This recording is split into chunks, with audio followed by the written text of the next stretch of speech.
Você abrisse comigo em Daniel, capítulo 6.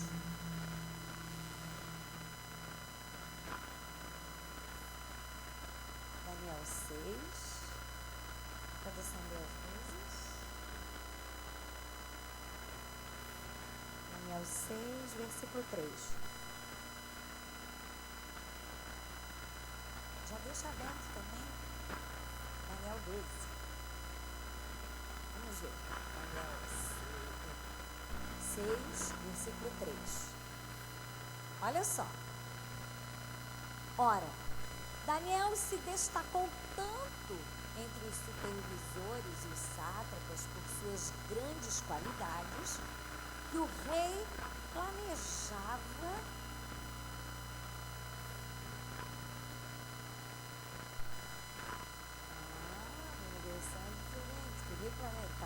planejava colocá-lo à frente do governo de todo o império. O meu diz assim: então o mesmo Daniel se distinguiu entre os presidentes e os sátrapas, porque nele havia um espírito excelente, e o rei pensava estabelecê-lo sobre todo o reino. Porque nele havia um espírito excelente. Querido, porque em você há um espírito excelente. Diz assim: em mim há um espírito excelente. Vamos dizer juntos? Em mim há um espírito excelente. E quando diz excelente, não é assim, ai que legal. Não, é excelência. É melhor do que qualquer outra coisa. Então em mim há um espírito excelente. Amém? Porque nele havia um espírito excelente. Agora o 12:12 diz assim: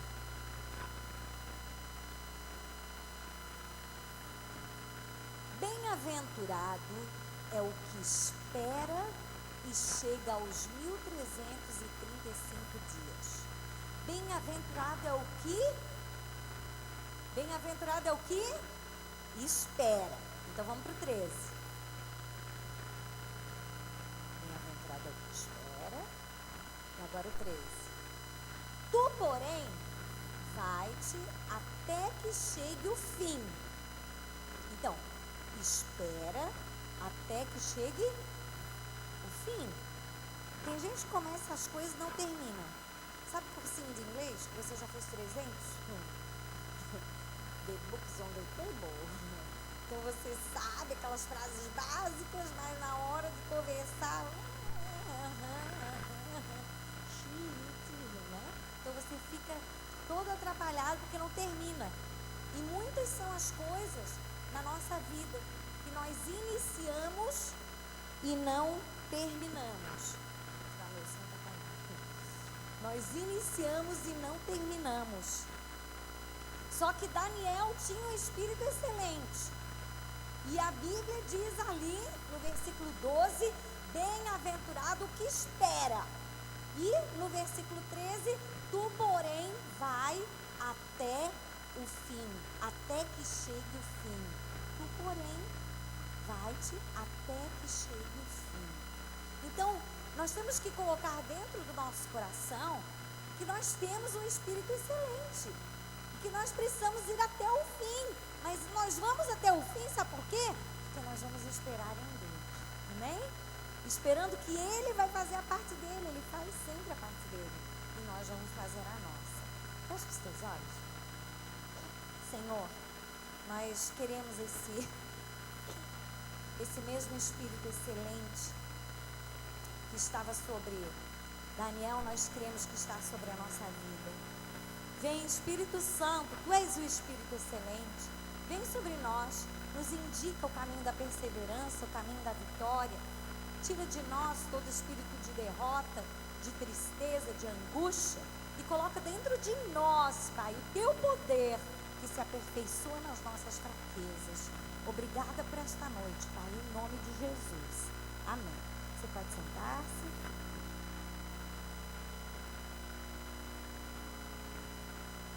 Queridos, Daniel, ele viveu uns 500 anos antes de Jesus. Ele é do tempo de alguns profetas que são super conhecidos, o profeta Ezequiel, o profeta Jeremias. Ele é dessa turminha, dessa fase, né? E nós vemos que ele teve muitas perdas e muitos traumas para enfrentar.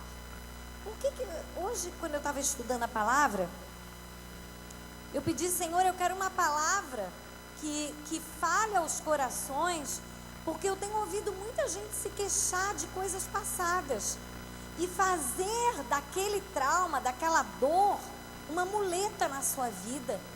E vai andando e sempre pensando naquilo que aconteceu, sempre reclamando porque por causa daquilo não deu certo hoje, por causa daquilo eu estou assim, por causa daquilo, olha a minha vida.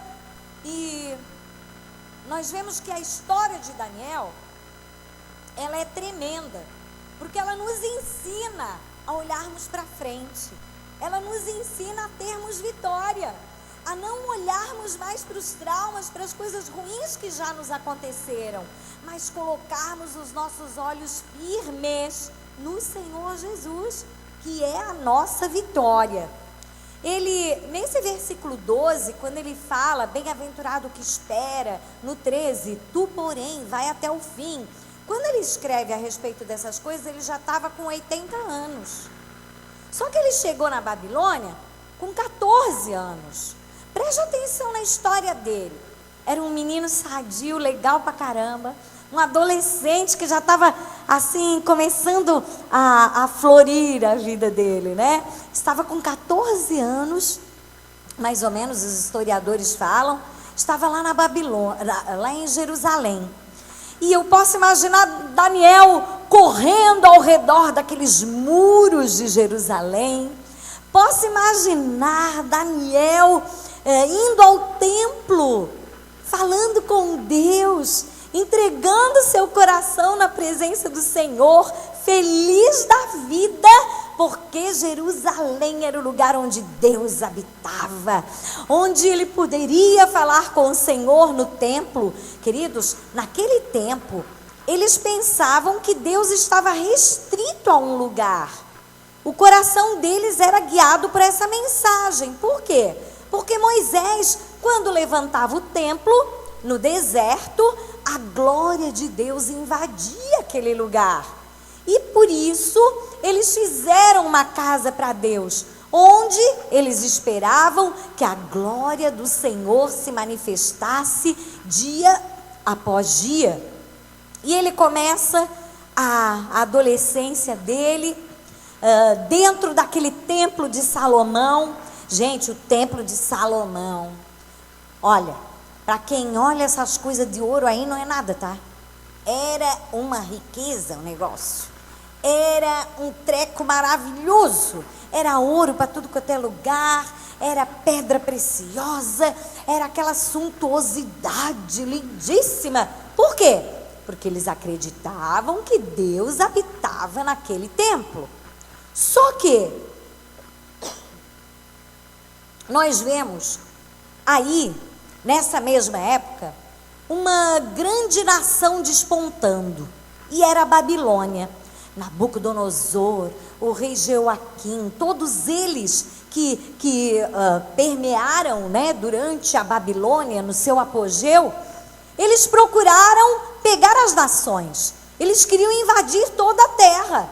A Babilônia queria ser a poderosa, e estava sendo, já estava acontecendo, até que invadiram Jerusalém. E lá, Daniel recebe a notícia de que o pai e a mãe estavam mortos. E eu posso imaginar Daniel naquele sofrimento, naquela angústia, um menino de 14 anos, perdendo seu pai, perdendo sua mãe, perdendo seu referencial de vida, e daqui a pouco ele olha para frente e alguém vem e diz: querido, o templo está abaixo, quebraram tudo, destruíram o templo, olha, não tem mais a presença de Deus, não tem mais aquilo que me impulsionava aquilo que era a manifestação da divindade, aquilo que era maravilhoso na nossa vida, agora foi abaixo. Não existe mais templo.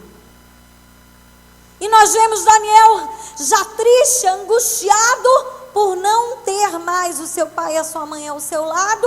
Agora ele recebe a notícia de que também o templo estava abaixo, o templo estava em ruínas. E onde estaria Deus naquele momento? Foi aí que os habitantes de Jerusalém foram levados cativos para a Babilônia. Foram levados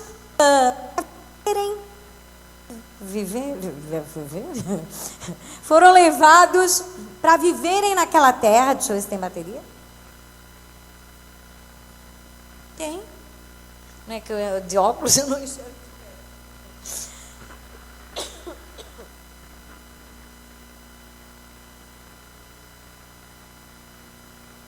Com 14 anos, então, Daniel foi levado para a Babilônia.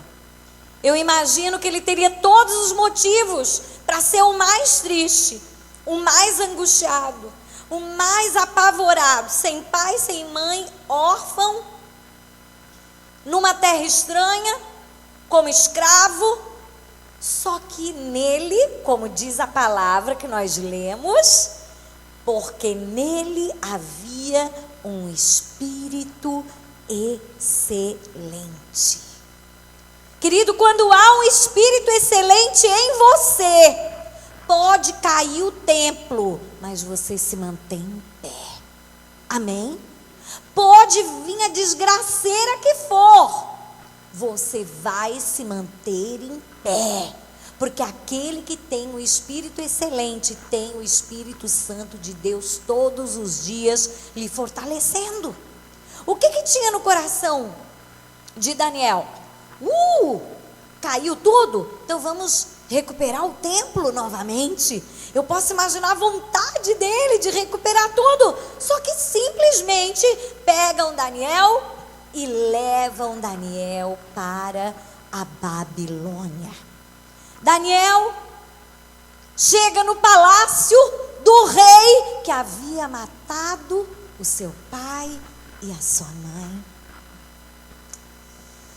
E chega lá, nós vemos que ele ficou 3 anos estudando a respeito da cultura, estudando a respeito dos costumes, da economia, o idioma da Babilônia, estudando tudo a respeito daqueles que mataram o que era mais precioso para ele, estudando tudo a respeito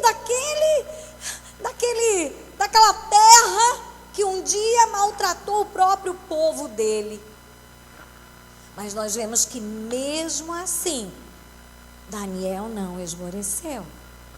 E olha, depois de 3 anos, sabe o que acontecia? O menino tinha que passar por uma prova oral. Gente, é ruim, hein? Prova oral. E sabe quem que fazia a prova oral? O próprio rei. Já imaginou? O rei te sabatinando, perguntando um monte de coisa para você e você...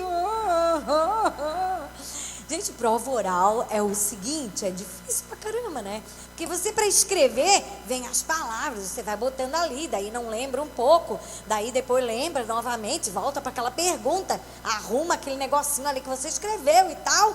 Mas oralmente você tem que ir destrinchando e falando, e ou sabe ou não sabe, né? Não dá para enrolar. Ou sabe ou não sabe, ainda mais diante do rei. E mesmo debaixo de pressão, mesmo debaixo de todas as possibilidades de felicidade da vida terem ido embora, ele mantinha um espírito excelente. Quando você mantém um espírito excelente, podem vir situações de dificuldade, você se mantém em pé. Eu quero que isso fique muito registrado no seu coração nesta noite. Nós vemos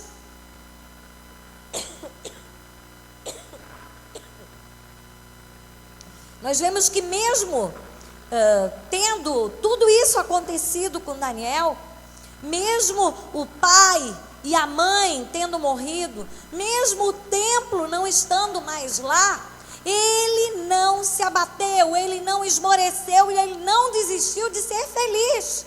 Então, ainda que as situações venham ao seu encontro, querendo derrubar você, querendo dizer que você não consegue, que você não pode, nós viemos aqui dizer nesta noite que você pode todas as coisas naquele que te fortalece. Amém? Imagina, tinha outra situaçãozinha. Não podia chegar diante do rei com cara triste. Diante do rei só podia chegar a aeromoça, né? Só sorrindo assim, no meio da tribulação.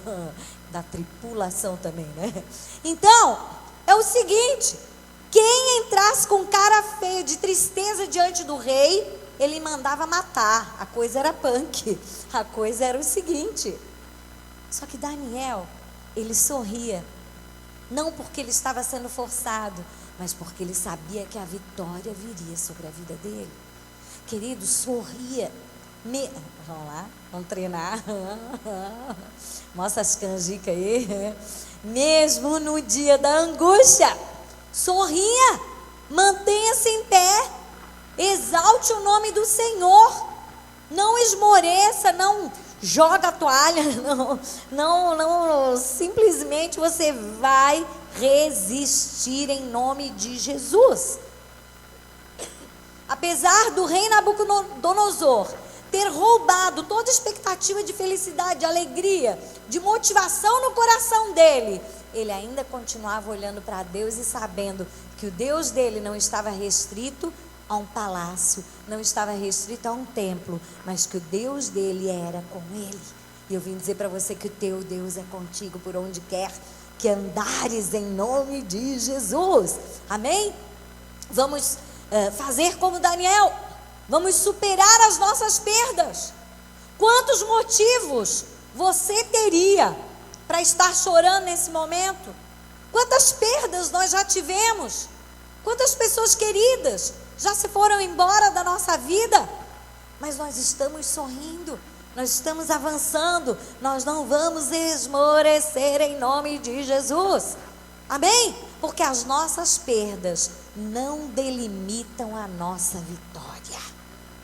Isso pega aí para você no seu coração. A sua perda não vai colocar um limite dizendo, ó, daqui para cá não tem mais vitória. Tem vitória para você, tem vitória para mim, tem vitória para nós. Amém? Vamos saudar o Senhor com uma salva de palmas. E nós vemos que não tinha acabado ainda a desgraceira. Olharam para Daniel. Sabe o que significa o nome? Daniel, o nome significa Deus é meu juiz. E disseram para ele, a partir de hoje, para com esse negócio aí que Deus é o teu juiz. Nós já temos um nome bem lindo para ti. Teu nome vai ser Beltesazar. Teu nome vai ser Beltesazar a partir de hoje. Sabe o que significa Bel? Significa o Deus principal da Babilônia. Bel protege o rei, ou Deus pagão te proteja. O Deus da Babilônia te proteja. Imagina um menino super crente, que amava a Deus pra caramba. Agora o nome dele era Bel te protege. O Deus da Babilônia te protege. E não ficou só por aí. Eles mudaram também o nome dos amigos de Daniel. Um deles se chamava Ananias, que significa em hebraico, misericordioso é o Senhor. Imagina você ter um nome de misericordioso é o Senhor, que lindo, né? Então, um deles se chamava isso, misericordioso é o Senhor. E o nome dele foi mudado para Sadraque, que significa iluminado pela deusa do sol. Gente, hello, né? Imaginou? Mudar o nome, por exemplo, Débora. Se fosse na nossa cultura, né? Débora significa abelha. Se mudasse para Iemanjá.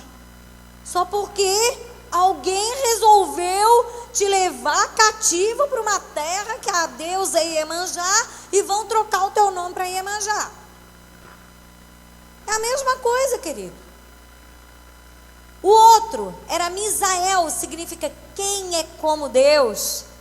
E sabe qual que ele foi chamado? Mesaque, que significa quem é como Vênus. Tudo trocado. Os deuses pagãos imperando. Azarias era o outro amigo, que significa o Senhor ajuda. E foi transformado para Abdinego, que significa servo do Nego. Que Nego era um deus também lá na Babilônia.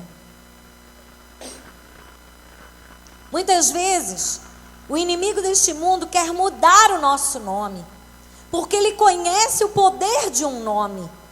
A Bíblia diz que nós teremos um novo nome escrito no livro da vida. Eu vou ter um novo nome, aleluia, né? Coisa boa. Quem não gosta do seu nome não precisa nem ir lá pedir para o juiz para ser mudado, porque você já tem um novo nome escrito no livro da vida. Eu sempre digo aqui que o meu nome é Cláudia e significa coxo, claudicante. É o meu nome, mas eu sei que este nome não tem significado para mim, porque a minha vida está baseada no novo nome que o Senhor me chama. Ele tem um nome só para mim. Sabe aquele, quando casa, que o marido, a esposa chama um nomezinho, que só os dois sabem? Né? Às vezes escapa, né? Bi.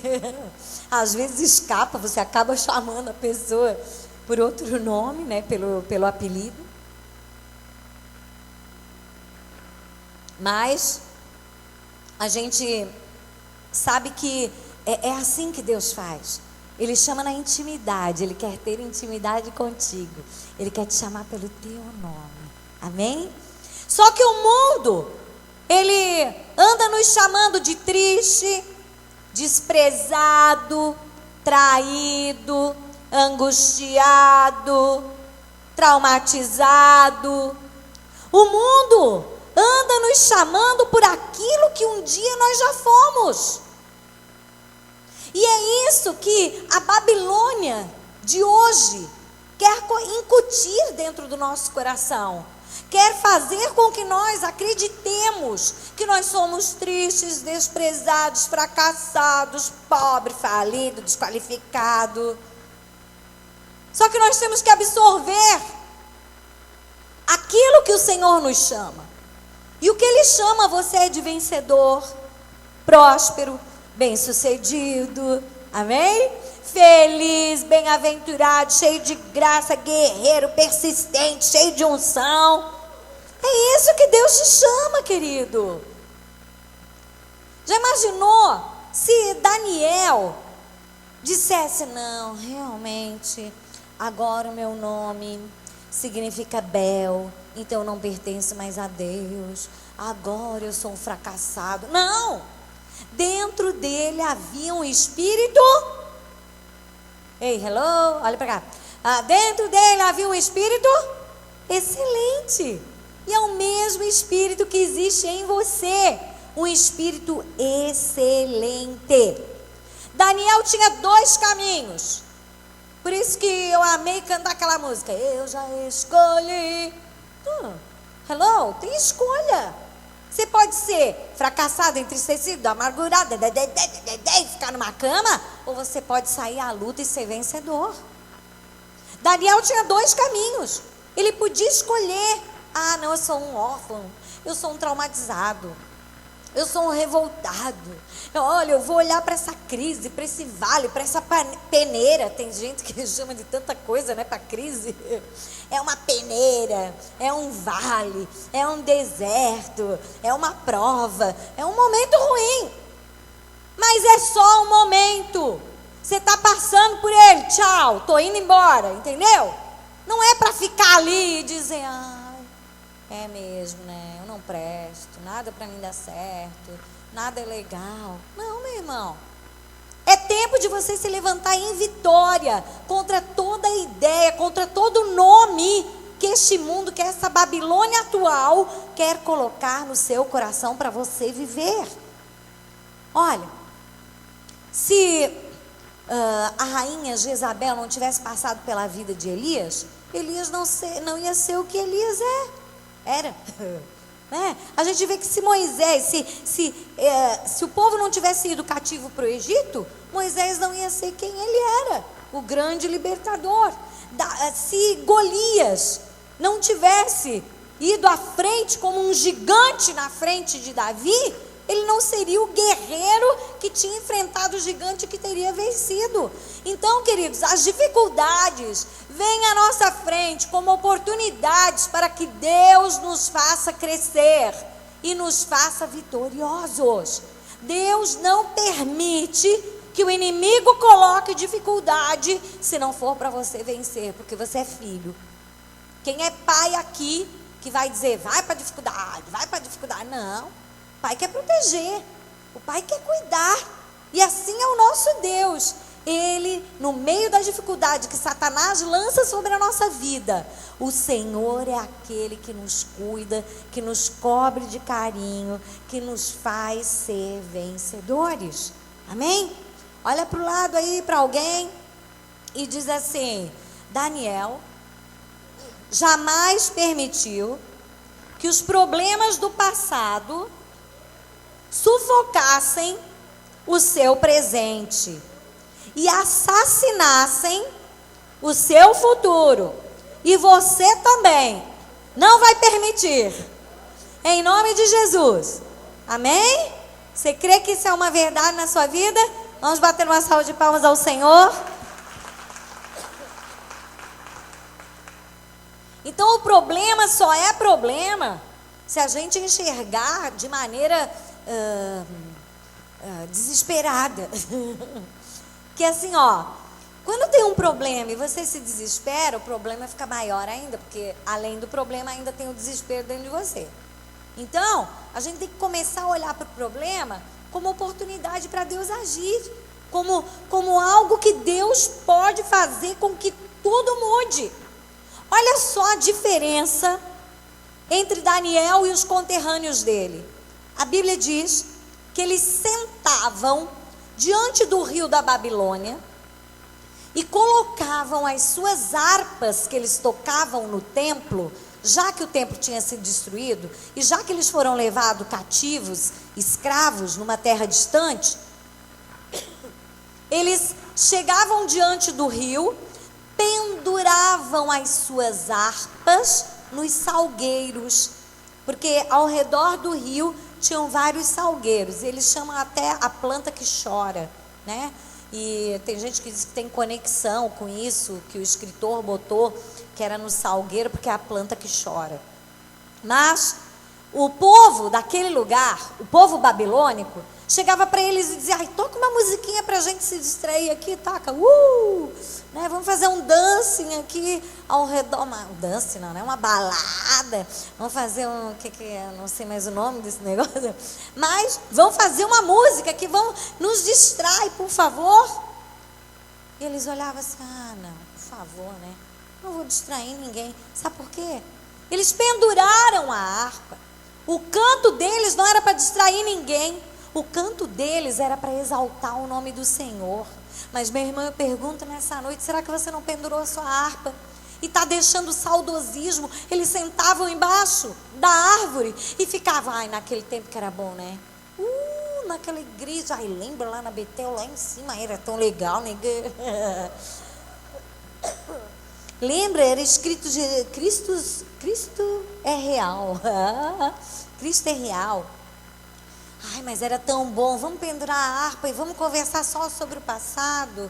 Ai, lembra quando tinha os atletas de Cristo, era tão bom, a gente ia ali para frente da catedral, era bom. Gente, tudo era bom. Não é tão, a idade também era boa, né? Aquele negócio todo que a gente fazia era bom, mas a idade também era boa. Só que agora também pode ser a melhor idade, aleluia, glória a Deus.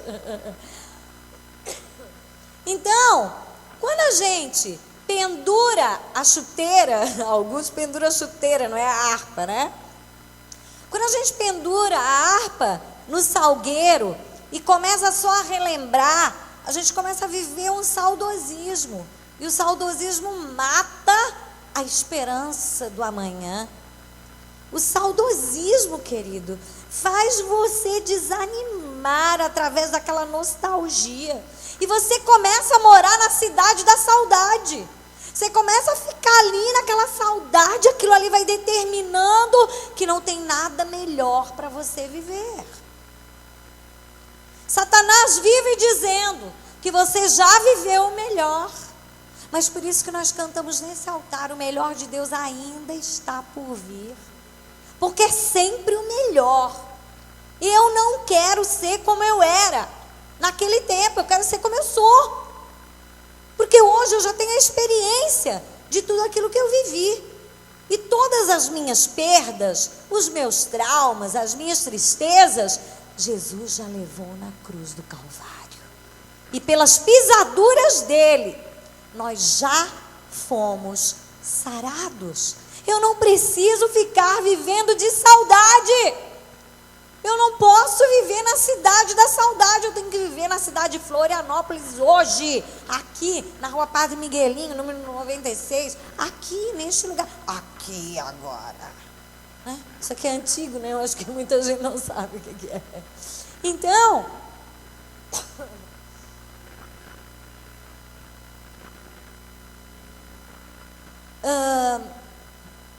quando Deus foi falar com Daniel, ele disse: te levanta, Daniel. Muitas coisas somos nós que temos que fazer. Quando Jesus, olha, preste atenção. Jesus, onde é que está aquela passagem? Deixa eu ver se eu acho aqui. Tá, Jesus simplesmente ele chegou para o moço que ele curou, não sei onde é que está, mas ele curou um enfermo. Ele disse: levanta e pega a tua cama, pega a tua maca e anda. Só que ele ainda não estava curado. Mas a primeira atitude que quem teve que fazer foi o moço. Ele teve que pegar a maca e andar. Andar era o sinal da cura dele. Ele ia andar, ia ficar curado. Então tem coisas que nós precisamos fazer. Tem escolhas que nós precisamos fazer.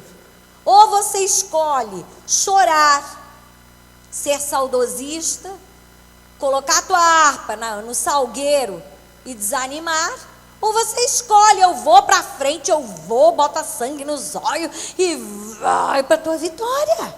Amém? Então existem duas coisas para você escolher: ou escolhe ser vitorioso, ou escolhe ser vitorioso. Eu não vou dar a segunda opção para você. Ou você escolhe ter a vitória, ou você escolhe ter a vitória. Quem é cristão não dá, não tem mais duas. É uma só. E é a presença do Senhor todos os dias da tua vida, dizendo: olha, não importa o que tenha acontecido, o que importa é o que você vai fazer com esse acontecimento.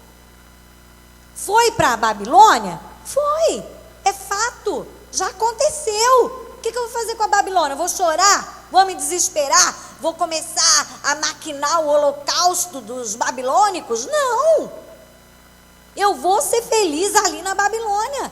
Eu vou ter um espírito excelente na Babilônia. Eu vou ser diferente. O Senhor vai me dar vitória aonde eu estiver. Porque Deus não se limita a um templo. Deus vai com você para casa. Amém? E no caminho ainda tem vitória. E na sua casa ainda tem vitória. E o Senhor já vai declarando a sua vitória. Daniel chegou como escravo na Babilônia. E sabe como é que ele saiu? Como primeiro-ministro. Meu irmão, você pode estar aos olhos dos outros escravizado numa situação. Ah, a porta não se abriu, o emprego não rolou, ai, nada está acontecendo, parece que nada está acontecendo.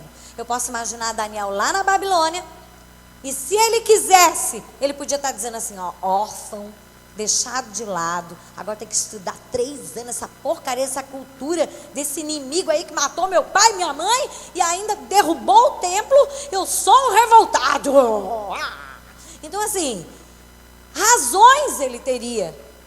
E muitas vezes nós também temos inúmeras razões. Mas ele tinha um espírito excelente. E isso fez a diferença na vida dele. Amém?